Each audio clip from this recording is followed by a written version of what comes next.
Jai Hind student, welcome to biology class. Now in this lecture students, we will study about tissue culture. In the last lectures, we have discussed about many types of asexual reproduction. Now this is also a type of asexual reproduction. This tissue culture भी एक तरह का asexual ही reproduction होता है. Like asexual reproduction में हमने बात की थी लास्ट लेक्चर में वेजिटेटिव प्रोपगेशन की, और वेजिटेटिव प्रोपगेशन भी दो तरह के होते हैं. One is your natural and the other is your artificial. ठीक है, ये हमने लास्ट लेक्चर में पढ़ा था. नाउ टिश्यू कल्चर की अगर हम बात करें, tissue culture is a technique in which fragments of plant or animal tissue are cultured and grown in a laboratory. Okay, so tissue culture में क्या होता है कि न्यू प्लांट्स होते हैं, they are produced from a small piece of plant tissue. एक small piece लिया जाता है प्लांट टिश्यू का, एंड स्पेशली जो एपिकल पार्ट होता है प्लांट का, that is your meristematic tissue, वो लिए जाते हैं. उसका भी एक रीज़न है, because that region is very actively dividing region. ये आप ऑलरेडी पढ़ चुके हो. जो एपिकल मेरिस्टेम होता है that is actively dividing region, वहाँ पे डिवीजन जो है बहुत फास्ट होता है. तो स्मॉल पीस ऑफ टिश्यू या फिर सेल्स भी हम कह सकते हैं, वो रिमूव कर दिए जाते हैं from the growing tips of the plant, and that tissue, that small piece of tissue, it is kept in a suitable growth medium. ठीक है, जिसको कि हम कहते हैं कल्चर सॉल्यूशन. ओके, क्योंकि यहाँ पे हम कल्चर कर रहे हैं, जो ऑलरेडी हमारे पास प्लांट है उससे हम न्यू प्लांट्स बना रहे हैं, and we are doing it is artificially हम इसको कर रहे हैं. यहाँ पे ह्यूमन का इन्वॉल्वमेंट है. Okay, and so this technique is known as tissue culture. और ये जो कल्चर है that is done in a laboratory under controlled condition में लैब में किया जाता है. ओके, बहुत सारे लैब इंस्टीट्यूट है, like in Lucknow if you will see there is NBRI, national botanical research garden. वहाँ पे भी ये किया जाता है. छोटे छोटे से प्लांटलेट्स बनाए जाते हैं टिश्यू कल्चर की टेक्निक से, और उनको फाइनली जो है फिर ग्रो कर दिया जाता है मेन फील्ड में. Now many times the organs are also used for tissue culture. The media used for the growth of the culture is broth and agar. Basically जो हमने कल्चर सोल्यूशन की बात की अभी, तो कल्चर सोल्यूशन जो हम यूज़ करते हैं दैट इज़ ब्रोथ एंड अगर. ओके, इसका हम सोल्यूशन यूज़ करते हैं, और बस आपको ये याद रखना है कि हम किस टाइप सोल्यूशन कौन सा होता है, ये पूछा नहीं जाएगा. ओके, ना इस टेक्निक को माइक्रो प्रोपगेशन भी कहा जाता है. Okay, so I suppose tissue culture सबको समझ में आ गया होता क्या है. Now let's discuss the procedure कि कैसे टिश्यू कल्चर किया जाता है.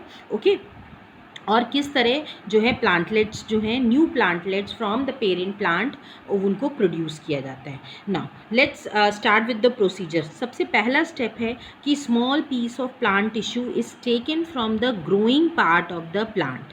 ग्रोइंग पार्ट की बात करें तो टिप ऑफ द प्लांट से एक छोटा सा पीस लिया जाता है.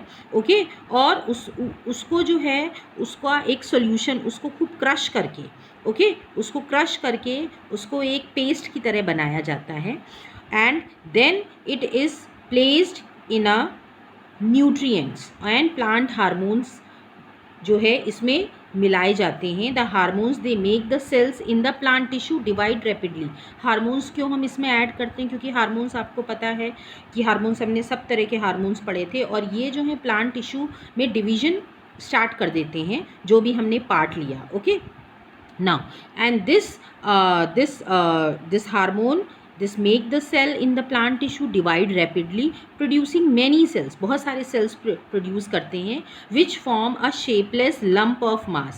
और ये जो cells होते हैं ये they divide and redivide, और एक लंप, बिल्कुल एक गुच्छा सा बना लेते हैं विदाउट एनी शेप, और उसको हम बोलते हैं कैलस. उसको हम क्या बोलते हैं, कैलस. क्योंकि ये भी कभी कभी एग्ज़ाम में पूछा जाता है, बोर्ड के एग्ज़ाम में कैलस क्या होता है, सिर्फ एक मार्क्स का आता है, what is callus. So callus is nothing, they are the shapeless lump of mass या शेपलेस ग्रुप ऑफ या mass of cells. Okay, which are obtained by dividing the small tissue from the main plant. Okay, now this callus, अब हमें callus मिल गया as you can see, ये जो second diagram है ये callus का है। ओके अब क्या हुआ, इस कैलस को हम फिर से एक दूसरे न्यूट्रिएंट सॉल्यूशन में ट्रांसफ़र करते हैं। एक तो पहला स्टेप हो गया हार्मोन्स और न्यूट्रिशन में डाला, जब कैलस बन गया एक अनडिफ्रेंशिएटेड, हाँ कैलस को हम अनडिफ्रेंशिएटेड मास ऑफ सेल भी कह सकते हैं। जब ये बन गया तो उसको एक सूटेबल प्लांट हार्मोन और न्यूट्रिएंट्स में इसको फिर से ट्रांसफ़र कर दिया जाता है। Why? In order to stimulate to develop roots, ताकि कैलस को स्टिमुलेट किया जाए और वो आगे की ग्रोथ स्टार्ट करे। ओके तो ग्रो करके क्या बनाएगा, एम्ब्रियो बनाएगा। The callus with developed roots is then put on another nutrients, another solution containing hormone which stimulate the development of shoot. Okay further जब रूट्स डेवलप हो गए फिर उसको फिर से उसका न्यूट्रिएंट मीडियम चेंज कर दिया जाता है, हार्मोन चेंज कर दिए जाते हैं और शूट डेवलपमेंट होता है।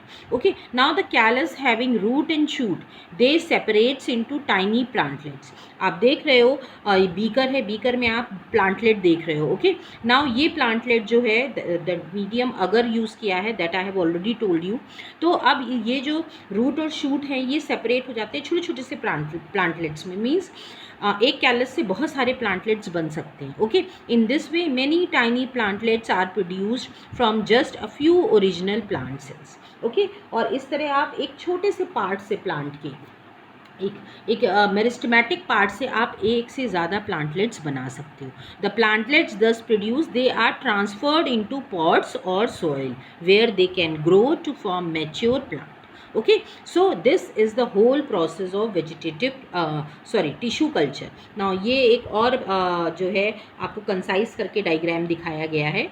ओके नाउ ये हमने यहाँ पे ये प्लांट लिया है यू कैन सी, और उसका फिर हमने एक टिश्यू लिया और उसको हमने न्यूट्रिएंट मीडियम में डाला, देन कैलस इज फॉर्म्ड, फिर वही जैसे कि ग्रोथ होती है एम्ब्रियो बना और एम्ब्रियो से प्लांटलेट बन गया। Okay now why do plant tissue culture? Okay क्यों हम इसको why we practice such thing?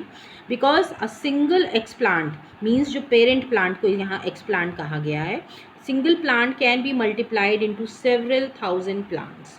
ठीक है एक प्लांट से हम सेवरल थाउजेंड प्लांट्स जो हैं वो बना सकते हैं in less than a year, एक ईयर में। So this allows fast commercial propagation of new cultivars. इस तरह जो लोग कमर्शियल पर्पस पे नर्सरीज हैं जिनकी ओके उनके लिए बहुत फ्रूटफुल टेक्नोलॉजी होती है। Now taking an explant does not usually destroy the mother plant, so rare and endangered plants can be clone safely. Now second है कि हम जो भी टिश्यू लेते हैं मेन प्लांट से, तो उसकी वजह से जो मेन प्लांट होता है, पेरेंट प्लांट होता है, उसको कोई भी हार्म नहीं होता है। ओके और इस तरह जो भी इंडेंजर्ड प्लांट स्पीशीज़ हैं, जो भी रेयर प्लांट स्पीशीज़ हैं, हम उनको ईजिली क्लोन कर सकते हैं, उनसे प्लांटलेट्स बना सकते हैं। Once establish a plant tissue culture line can give a continuous supply of young plants throughout the year. Okay एक बार हमने अगर इसको स्टैब्लिश कर दिया तो हमें ये कंटिन्यूस जो है आपको पूरे साल जो है इससे आप न्यू प्लांट्स क्या कर सकते हैं, न्यू प्लांट्स डेवलप कर सकते हैं। आगे पढ़ते हैं advantages of tissue culture. What are the advantages? क्या एडवांटेजेस हैं? The plantlets are obtained in a very short time, the first thing is that, and with a small amount of plant tissue, छोटा सा tissue और बहुत जल्दी हमें product मिल जाता है। न्यू प्लांट्स जो प्रोड्यूस होते हैं वो डिजीज़ फ्री होते हैं। प्लांट्स जो हैं they can be grown through out the year, irrespective season नहीं फ़र्क करता है कि क्या सीज़न है, हम उसको पूरे साल ग्रो कर सकते हैं। Large space is not required to grow plant by tissue culture technique. Okay कोई भी बहुत बड़ी स्पेस नहीं चाहिए, एक छोटे से रूम में भी आप इसको कल्चर कर सकते हो। प्रोडक्शन ऑफ न्यू वैरायटीज़ हम प्रोड्यूस कर सकते हैं, and this technique is being used for the production of ornamental plants such as dahlia, chrysanthemum, orchids, और हम इससे ऑर्नामेंटल प्लांट्स को प्रोड्यूस कर सकते हैं easily. So student this is all about the tissue culture technique, steps, advantages. I hope now you have understood this topic. Thank you everybody.